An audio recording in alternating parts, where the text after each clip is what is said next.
You ever thought something was funny? Like so funny that you just had to post it. And then 17 people arrested later? You realized it wasn't that funny. It really makes me think of that saying. Funny, not funny. You're listening to Lofi Polici. Welcome.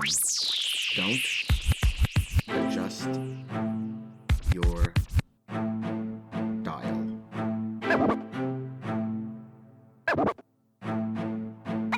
It's Friday, people. A bit of that Lo-Fi Global coming at you, bringing our week to a close.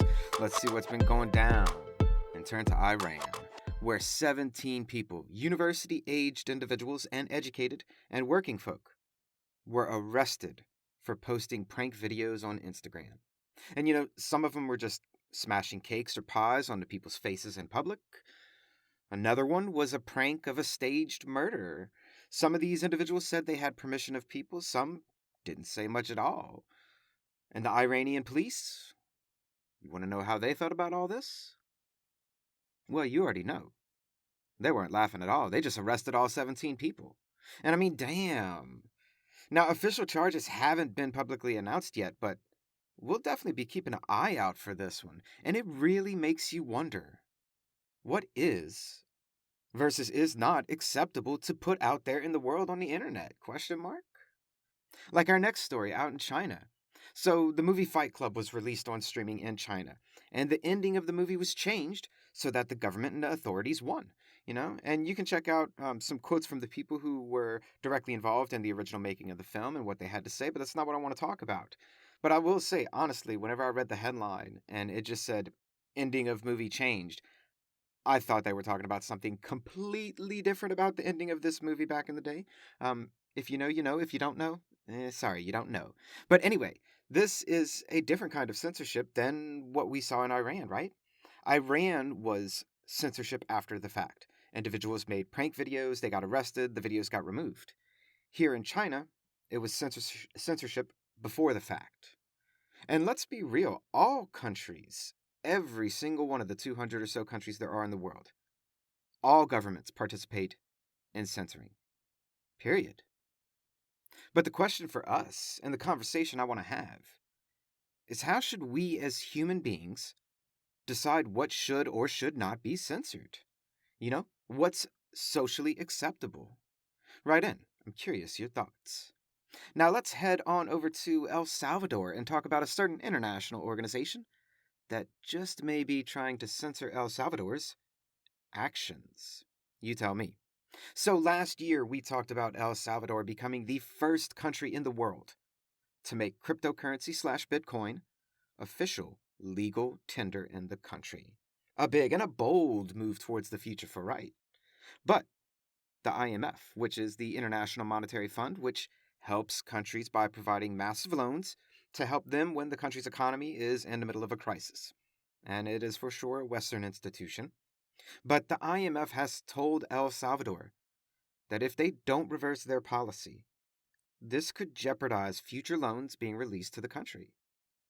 The IMF is straight telling and straight trying to force El Salvador to change their crypto law.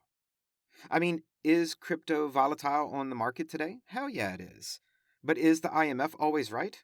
Hell no, they aren't. What do you think out there? Is crypto the future, though? Is El Salvador on the right track? Or maybe NFTs? Yes, indeed. You tell me, the world is changing, right? Well, one really big change is coming out of Indonesia, where the capital of Jakarta is sinking. And they have to move the capital to the island of Burkina and build a brand new and what they say is going to be a smart city. You see, Jakarta isn't just the capital city of some country. Indonesia is one of the most populous countries in the world, and Jakarta is one of the most populous cities in the world. It has over 10 million people in it. But like we said on Monday, Indonesia is a country of islands, 17,508 to be exact. Write in if you know how many of them are actually inhabited, though. But when you just keep adding and adding and adding the weight of a city and buildings and roads and infrastructure onto an island, well, Jakarta started sinking, and now they have to move the capital of the country. It's a massive and expensive undertaking, to be sure. Plus, what about the people who live there? Question mark. I mean, it's one thing to move government offices and whatnot, sure. But cities are always and everywhere filled with a large amount of impoverished people. People who do not have the money to up and move just because the city's sinking. What's going to happen to all those people? But something else may be going down here too, and I'm curious if you know it, and we'll be talking about it soon. But write in if you do. Cities are sinking. It's crazy out in the world today, right? So much going on. But cities are diverse, and so too are the people who live there, and how they survive. Well, that varies around the world. To Mexico we go.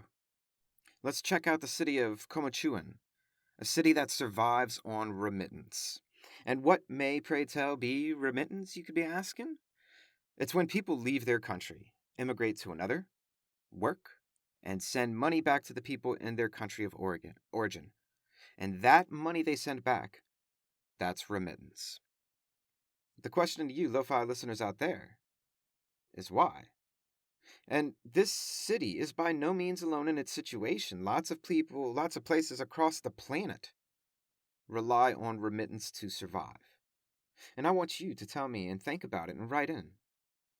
How is it that you can have almost an entire city of 10,000 people that only survive on remittance? Question mark? It's a big one, people. It really is. Now to another why question out there in the world. Why is there yet another military coup? To Burkina Faso we go. Last year we had 5 military coups take place. Myanmar, Mali, Chad, Guinea, Sudan. And now in 2022, we have our first one, Burkina Faso.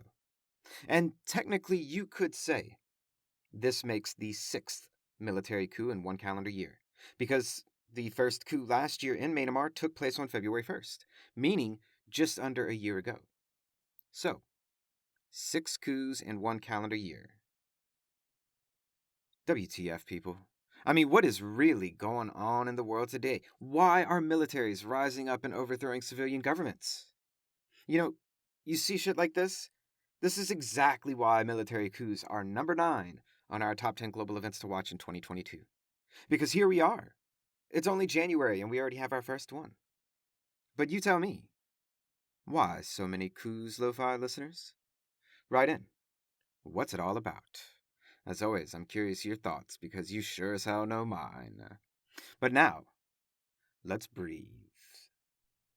And let's go. It's time to talk about what's coming out of the theater near you this weekend. And coming out today, Dracula, the Original Living, GameStop, The Rise of the Players, A Taste of Hunger, Clean, and Sundown, along with lots of other stuff, although I have no idea what any of this shit is. It's January. January is regularly considered the dump month for movie studios, where they just release anything and everything that they don't think is going to do well. So, go figure, we don't know what any of this stuff is. But now, let's go ahead and switch gears and get you some last nuggets of news to send you on your way to the weekend, in a new segment we're simply calling What's It All About? Starting off in the U.S. in the state of Maine, there were some rare eagles spotted, and then the AP News used the phrase, wowing birders. Now what the hell is this all about? What the hell is a birder? I've never, ever heard the word before. It sounds like someone who herds birds, like a goat herder, except for it's a birder. And maybe I'm just out of the birder loop, I just don't know what's going on in the bird watching world. I know, you write in, you tell me, are you a birder? What is a birder? Am I a birder? I could be a birder. You know why? Because I don't know what it means, and I refuse to Google this word. Now in Spain, let's take a look at what's happening in the region of Catalonia, where they've officially pardoned around 700 women who were tortured and executed for, wait for it, witchcraft between the 14th and 18th century. Spain has pardoned witches that they killed hundreds of years ago. Because? Well, because this was some misogynistic bullshit that led to these women being killed, so pardoning them is the right thing to do, no doubt. But the article states that this was passed with a majority of parliament. Excuse me? A majority what?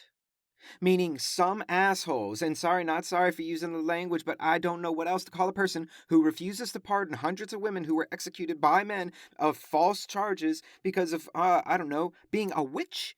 Yeah, so anyway, what assholes didn't want to pardon these women? I mean, it's really just a symbolic message to say that you were wrong, that this was a mistake, and that we're going to make sure this doesn't happen again. But I mean, were the people who voted against this, were they thinking, you know what, maybe, let's be vigilant against these new age coming of witches, which I've not heard about, but who knows? But I mean, what the hell is this all about, people? It's 2022. Help the effort. Pardon the witches. Now, we got some treasure hunting news because, well, why the hell not? Who doesn't like a good story about buried treasure? I surely do. Now you know. So, a treasure hunter finds a sunken ship with gold in it back in 1988. Yeah, I know, old news, but wait for it. This guy, Tommy Thompson, and yes, real name, not a comic book character name, but Tommy Thompson, was funded by investors to find the SS Central America, which sank in 1857 around South Carolina with thousands of pounds of gold on the ship. And he found it. And what does anyone do who finds buried treasure? That dude ran. He never paid back his investors. He just took off. Go figure, a new age pirate. But in 2012, the investors finally got their day in court. Thompson failed to appear at that court hearing, and the U.S. Marshals were sent after him. Now, it took him 3 years, but they finally found him in 2015 in Florida. Come on, guy. If you're gonna steal buried treasure, go a little bit further than Florida. But anyway, he was sentenced to 2 years in prison and a fine of $250,000 for missing that court case in 2012, right? But the sentence has been delayed until, and wait for it, the federal court wants him to tell them where the gold coins are. He's been in jail for 6 years, not serving his sentence yet, but because he won't give up the location of the buried treasure, and the federal government is pissed. They want the gold. So they just been keeping him in jail. And he has another court hearing coming up in March. That's supposed to be extremely important to him getting out of prison. And then, well, perhaps he's going to go dig up that buried treasure. Who knows? We'll see. I'll definitely keep an eye out for this one. And in more buried treasure news, because, well, why not 2 buried treasure stories in one day? It's wonderful. It's Friday. Although this one is a bit sad, I will tell you. As in the United Kingdom, they fear a lot of their buried treasure is going to be lost due to climate change and the drying up of peat areas. Peat's a type of soil which preserves artifacts extremely well because it's an extremely low oxygen level in the ground. But all kinds of ancient stuff that is well preserved in the UK's peat, it's going to be lost because the peat is disappearing because of increase in temperatures. And because of scotch and whiskey. But I'm not going into that. Help the effort, people. Save the buried treasure. And a last piece of news to send you on your way to the weekend. Ooh, what's it gonna be? What's it gonna be? You already know. We're looking up at the stars. We're scientists looking up at the stars. Well, they found some weird stuff. A spinning object in the middle of our galaxy, the Milky Way galaxy, that is. This spinning object emits a lot of radio energy, but for 60 seconds straight, then stops, then waits 18 minutes, then emits energy for another 60 seconds, then stops again for 18 minutes, and then repeat, and repeat. And what is this entity out amongst the stars? We don't know. As simple as that. We have no idea. We are just a tiny piece of stardust in a vast galaxy and universe. And you see, really, there are 3 types of knowledge out there about our universe. There's the things that we know, the things that we know that we don't know, and the things that we don't know that we don't know.